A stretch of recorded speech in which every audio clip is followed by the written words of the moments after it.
Mesdames, Messieurs, bonjour. Le sujet de ce reportage en est un qui ne sera jamais abordé à Tout le monde en parle. Les recherchistes des grandes émissions d'affaires publiques vont eux aussi éviter d'amener ce sujet en ondes. Pourquoi? Parce qu'ils ne se conforment pas à la rectitude politique. C'est ainsi que ce sujet, comme plusieurs autres, sont complètement évacués de la place publique, même si tout le monde devrait en parler.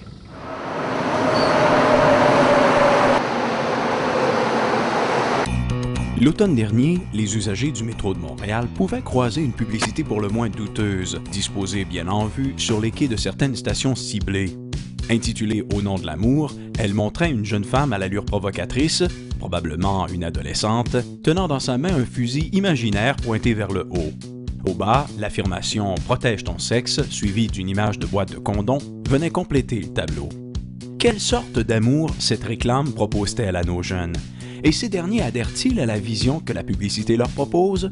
Nous avons mené notre enquête. Bon, faut conjuguer condom et amour. C'est pas nécessaire. Les filles, qu'est-ce qu'ils vont penser plus jeunes? Pour avoir de l'amour, il faut porter le condom. Ça me semble l'apanage de l'hédonisme du post-moderne dans lequel on évolue. Ça encourage surtout les gens à coucher avec n'importe qui puis pas à développer des sentiments envers la personne dont ils sont attachés. Je trouve ça un petit peu dommage de mélanger toujours amour, passion, séduction, sexe. C'est comme le salon de l'amour et de la séduction. Tout le monde, c'est un sex show, là. Au nom de l'amour, protège ton sexe.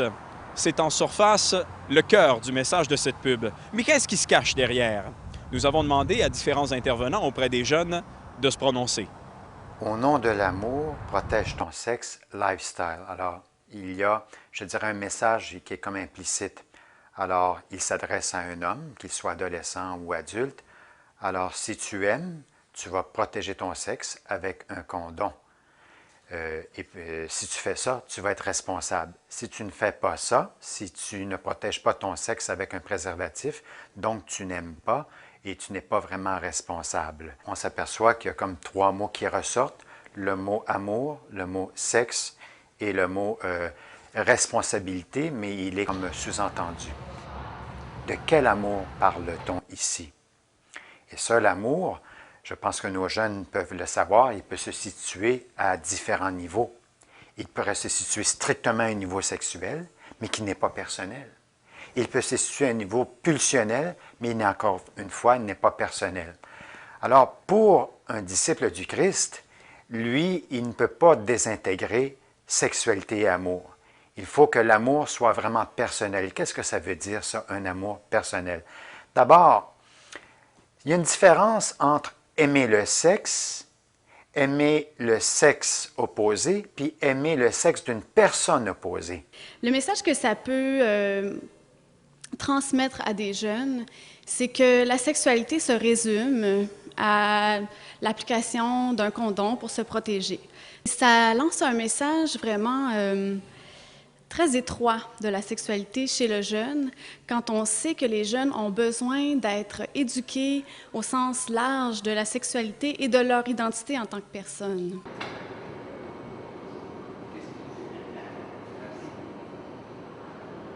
Protège ton sexe, je pense que c'est plus vrai qu'au nom de l'amour. Tu sais, ça aurait été le vrai message, dans le fond, là. Tu sais, quand on regarde la publicité et puis tout ça, c'est ça le vrai message, c'est pas au nom de l'amour. La publicité explique effectivement qu'il faut se protéger, okay? Parce que si on fait l'amour sans se protéger, donc il y a bien des maladies vénériennes qu'on peut attraper facilement. Donc au nom de l'amour, si on s'aime, on doit se protéger. Le condom vous protège. C'est clairement un message qui ressort de cette publicité. Est-ce exact? C'est-à-dire, protège-t-il parfaitement ou ne fait-il que réduire les risques? Cette question est importante, puisque s'il ne fait que réduire les risques, tous ceux qui l'utilisent jouent en quelque sorte à la roulette russe avec leur santé. C'est sûr que l'usage du condom va diminuer la transmission de certaines maladies transmissibles sexuellement, principalement la chlamydia, la gonorrhée, le VIH, mais c'est certainement faux de dire que ça va ça va complètement empêcher la transmission de toutes les infections transmissibles sexuellement. Je mentionnerai principalement 2 exemples. Le premier, c'est celui de l'herpès simplex. C'est l'herpès génital, comme les gens l'appellent. C'est une infection qui s'attrape par contact génital cutané. Donc, juste l'usage du condom ne va pas protéger complètement contre cette infection-là. Lorsqu'on l'attrape, on en est porteur à vie. Il n'y a pas de traitement curatif pour cette infection-là et on peut continuer à la transmettre à d'autres individus par contact sexuel, même en l'absence de lésions apparentes et en l'absence d'un épisode aigu. Le deuxième, c'est celui du virus du papillome humain, qui est aussi un virus qui s'attrape par contact cutané génital. Et donc, l'usage du condom ne protégera pas ça non plus. Une autre question qui mérite notre réflexion est celle-ci. Est-il possible que l'utilisation du condom en elle-même crée des blessures à son usager? Nous avons jusqu'ici évalué le condom en tant que solution à un problème, mais est-il possible qu'il soit lui-même une source de problème pour la personne, qu'il crée des blessures, notamment des blessures d'ordre spirituel? C'est sûr que l'usage du condom dans le contexte d'une relation sexuelle sans lendemain va certainement protéger là, contre certaines infections. Par contre, c'est sûr que ce que je trouve important de mentionner, c'est que dans ma pratique, je vois aussi beaucoup de jeunes qui, suite à des relations sexuelles précoces avec des partenaires souvent successifs, vont développer des symptômes dépressifs importants, peuvent développer une déception importante par rapport à l'idée qu'ils avaient de l'amour, peuvent développer aussi des blessures affectives importantes. Puis c'est sûr que tout ça, ça ne sera pas le condom qui va les protéger contre ça, là.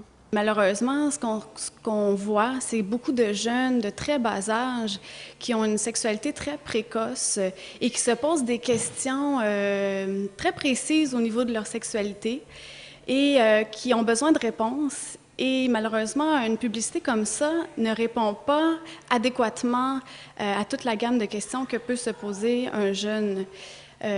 On constate des enfants, bon, je dis des enfants, des adolescents de 12 ans, 13 ans, 14 ans qui veulent voir l'infirmière scolaire pour avoir la pilule du lendemain. Plusieurs fois, on parle de maintes fois au cours de l'année scolaire. Alors, on voit qu'un message comme ça, en fait, ça ne répond même pas à l'objectif, vraiment, parce que on parle actuellement 1 jeune sur 6 qui contracte une ITSS avant l'âge de 25 ans au Canada. Le fameux bouton annulé. Ça n'existe pas dans la vie. Pas de problème. T'es protégé avec les condoms. Lifestyle. Protège ton sexe. Qu'est-ce qu'on est en train de dire de la sexualité ou de la femme? Elle est peut-être porteuse d'une maladie transmissible sexuellement.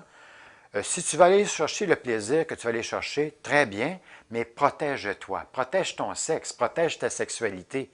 Ici, loin d'être perçue comme une femme qui peut me compléter, m'enrichir, avec qui je peux vivre ma vie, elle apparaît comme une source potentielle de risque ou de menace. Protège ton sexe.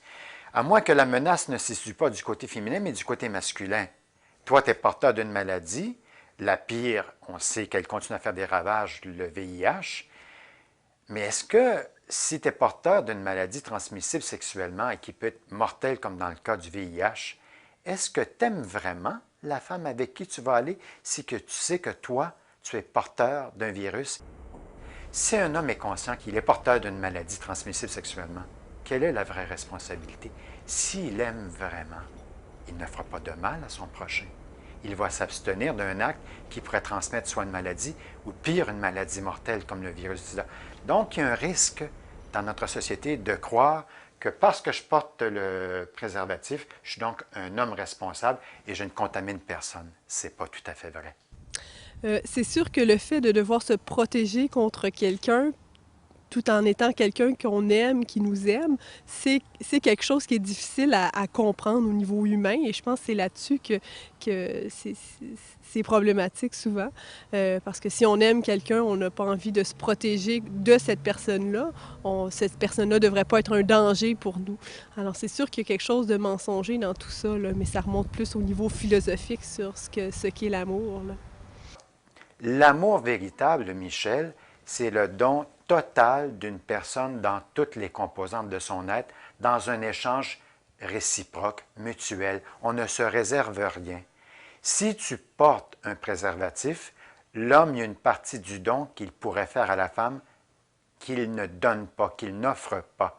La sexualité doit être ouverte à la vie. Ici, la deuxième finalité de l'acte sexuel, on connaît les deux finalités. La première, c'est unité. La seconde, c'est procréation. La seconde finalité, elle est écartée. Prochaine station, à 3 places. Rappelons en terminant que ce qui protège efficacement les jeunes d'attraper une maladie sexuelle n'a pas changé à travers les siècles. Cela demeurera toujours de rester à l'écart d'un certain style de vie qui en multiplie les risques.